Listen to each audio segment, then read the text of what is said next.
Queridos irmãs, queridos irmãos, nós estamos às vésperas das eleições, neste sábado, e amanhã teremos o 27º domingo do tempo comum. Ouçamos as leituras propostas pela liturgia para o dia de amanhã, como sempre a primeira leitura e a leitura do Evangelho. Leitura da profecia de Abacuque. Senhor, até quando clamarei sem me atenderes? Até quando devo gritar violência sem me socorreres?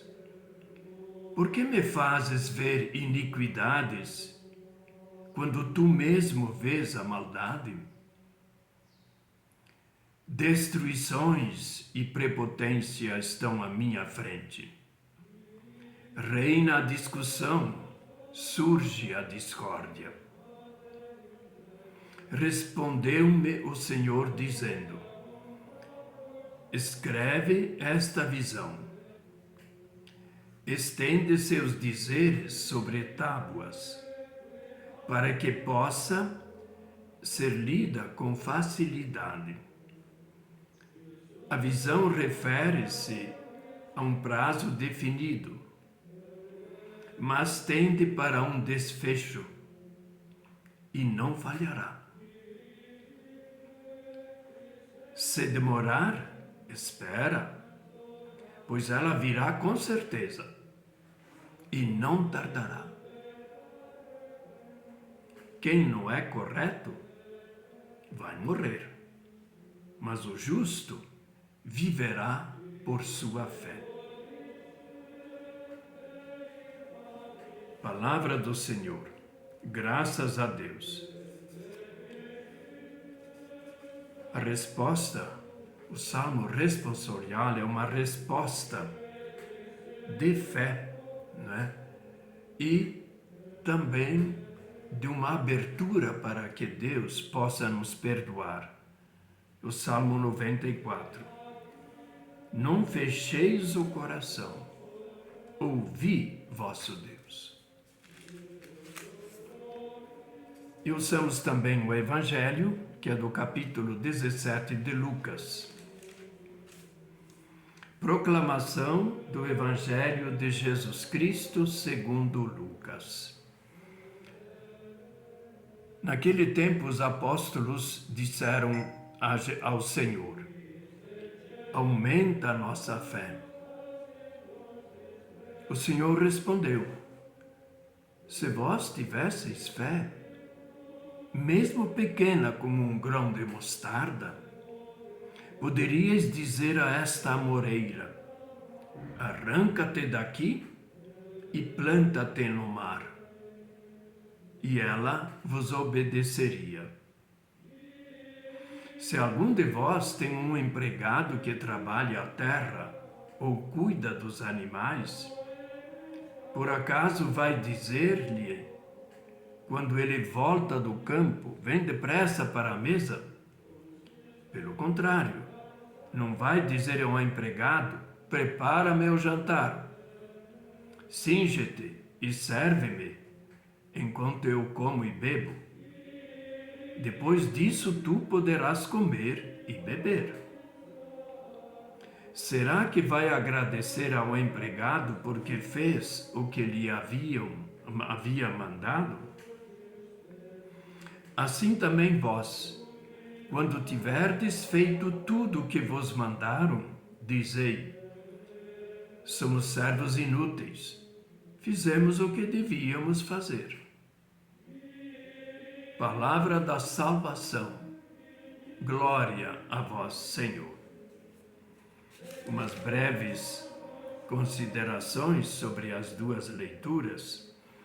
A primeira está nos pedindo, à luz dos tempos em que Abacuque está vivendo, está nos pedindo paciência, confiança em Deus e fé. fé de que Deus sempre está olhando para nós. Não nos esquece.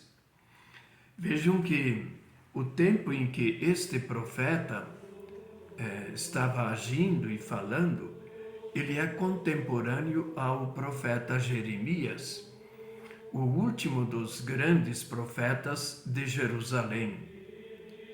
Ele está vivendo, no caso Jeremias e Abacuque, o mesmo tempo. Então, o que houve? Houve o fim do reino de Nínive, isto é, dos assírios. Judá conseguiu um pequeno tempo de liberdade, não dependia nem do Egito, nem da Síria e nem da Babilônia. Mas a Síria estava enfraquecendo e a Babilônia estava surgindo como uma potência muito forte que tendia a estender-se para o Ocidente. Nesse tempo de liberdade e independência, do ano de 640 até 609, o rei é o rei piedoso que fez uma reforma litúrgica, a reforma e uma nova aliança, e ele então tenta socorrer quem? As tropas da Síria, porque já sabia pelos meios de comunicação de então que a Síria estava estava avançando, a Babilônia estava avançando sobre a Síria. E ela pediu, o resto das tropas da Síria pediram socorro do rei do Egito, do faraó. E lá, na terra de Judá, havia uma fortaleza que controlava, de certa forma, fortaleza estratégica chamada Megido. E lá é que o rei morreu. Foi flechado, morreu, né? Apesar de ser uma pessoa muito boa e tudo. E logo depois, isso foi em 609, e pouco depois, Jerusalém então estava dominada também pelo novo império de Babilônia. Então, acabou que Judá acabou sendo um saco de pancada. De um lado o Egito, do outro lado agora a Babilônia, não é? Disputando aquele corredor pelo qual tanto um como o outro queria dominar para poder passar. E nessa circunstância, então, o profeta, ele está assim, como que exaltado com Deus. Pode acontecer também conosco, né? Até quando, Senhor, clamarei sem me atenderes?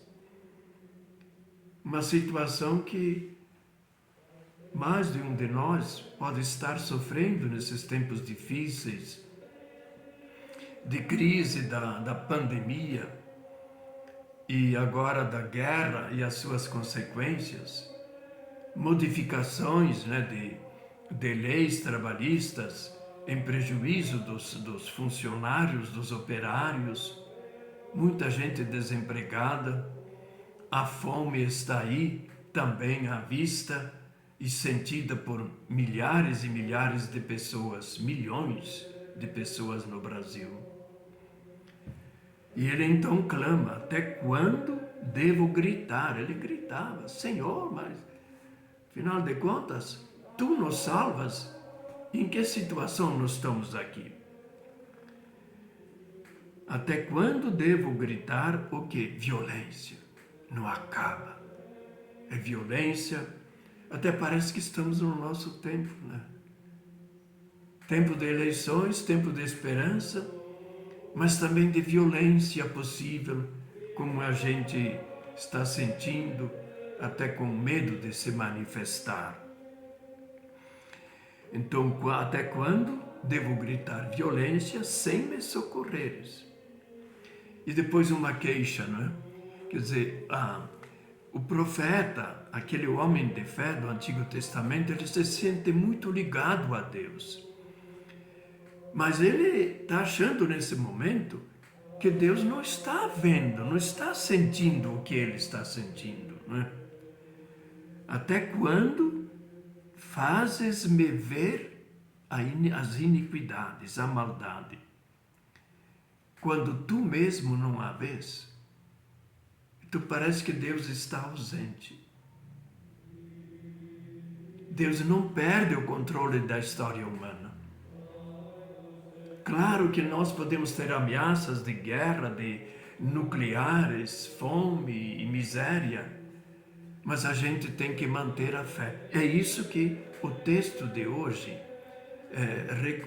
assim aconselha e dá como receita. Qual é a receita? Respondeu-me o Senhor, escreve esta visão. E que visão? Estende seus dizeres sobre tábuas. Escreviam sobre tábuas. Lembramos-nos de Zacarias, que ficou mudo antes de João Batista nascer, e quando nasceu e era circuncidado e queriam dar o nome do pai, não é? Então ele não podia falar, ficou mudo. Então pediram lá uma tábua, não sei se é coberta de cera ou quê, para ele escrever, João é o seu nome. Porque Isabel também já tinha dito, não, mas é seu pai, é Zacarias, né? Então aí a gente sabe como é que podia se escrever antigamente, né? Para que possa ser lida com facilidade. O que ele escreve não é Deus já nos salvou, mas confia em Deus. Tenha fé, tenha esperança que a situação vai melhorar e vai mudar. E o que ele diz assim? Esta visão refere-se a um prazo definido e está caminhando para um final, um desfecho. E não falhará. É Deus que está falando isso, né? E um último recado, como é que a gente deve se comportar nesse tempo? Manter a fé e observar os mandamentos. Continuar aquela ligação com Deus e com o próximo, como se estivéssemos num tempo de felicidade, também nesses tempos de angústia. Quando quem não é correto vai morrer, mas o justo viverá por sua fé. É a mensagem também do Novo Testamento. Paulo, sobretudo, insiste: quem não tiver fé em Cristo Jesus e que a sua morte e a ressurreição nos traz vida, não pode ser salvo. Não é pela observância. A salvação é um dom de Deus. Não é que nós a mereçamos. Mas quanto mais parecidos nós formos com o nosso Deus, com Jesus Cristo, mais confiança vamos desenvolver e mais coragem temos para viver e seremos salvos. Quanto a Lucas, né? Então aí é uma cena até curiosa, né? Começa assim simplesmente, né? Com um pedido. Aumenta nossa fé. Isso disseram ao Senhor, isto é, a Jesus, diz Lucas, né? E o Senhor, esse título que Lucas dá, significa a mesma coisa que o Deus, né? É o Adonai em hebraico, Senhor, né? Há duas comparações.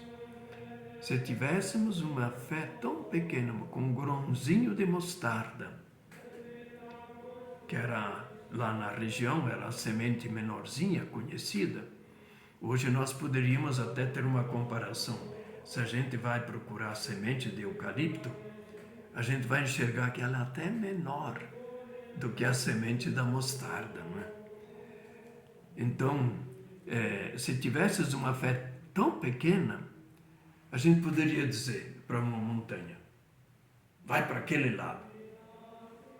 A gente sabe que não vai conseguir. É para dizer o poder que a fé tem. Quando Jesus faz milagres, muitas vezes ele diz: tua fé te salvou. Porque Deus não só nos criou, mas Ele habita dentro de nós. Nós temos que confiar nessa presença, nessa força que está em nosso coração, em nosso interior, não é? E a outra, ele faz uma comparação, no fundo para dizer o seguinte: quem salva é Deus.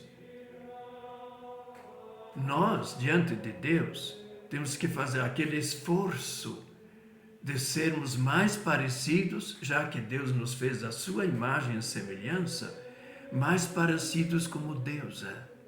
Deus é amor, Deus é bondade, Deus nos dá a salvação de graça. Claro, temos que ter fé e temos que ter confiança em Deus, né? Então a gente tem aquele exemplo, claro, o patrão daquele tempo era patrão e escravo, né? Então o escravo tinha que fazer o que o patrão mandava. A nossa relação com Deus, pelo contrário, é de pai a filho. Mas temos que tender sempre a essa bondade, a este amor, esta confiança. Então ele diz assim que o empregado, o dono, não vai dizer: agora você pode jantar. Não, vai, prepara o jantar para mim. E enquanto eu como e bebo, né? Depois você, então, vai poder também comer a sua refeição. E a sentença final, né? Assim também vós, quando tiverdes feito tudo o que vos mandaram, dizeis: somos servos inúteis, fazemos o que devíamos fazer. Então amanhã o que nós devemos fazer é votar com uma consciência esclarecida. Votar sempre em favor da vida, vida de todas as pessoas. Vida que Deus quer para todos, assim como Ele quer salvar a todas as pessoas, não é? E depois, né, essa questão de somos servos inúteis, fizemos o que devíamos fazer, o próprio Jesus deu exemplo para nós quando lavou os pés aos apóstolos. Vocês viram? Eu sou mestre e senhor. Eu lavei os pés de vocês. Façam a mesma coisa. Então sejam tempos difíceis em que estamos vivendo, mas com esperança e com fé de que as coisas melhorem, e não só, que a gente possa viver em paz, viver o amor, nós devemos então manter-nos seguros nas mãos de Deus. E que assim seja, e que a gente possa celebrar também amanhã a Eucaristia com esta fé e segurança que Deus olha para nós. Que assim seja.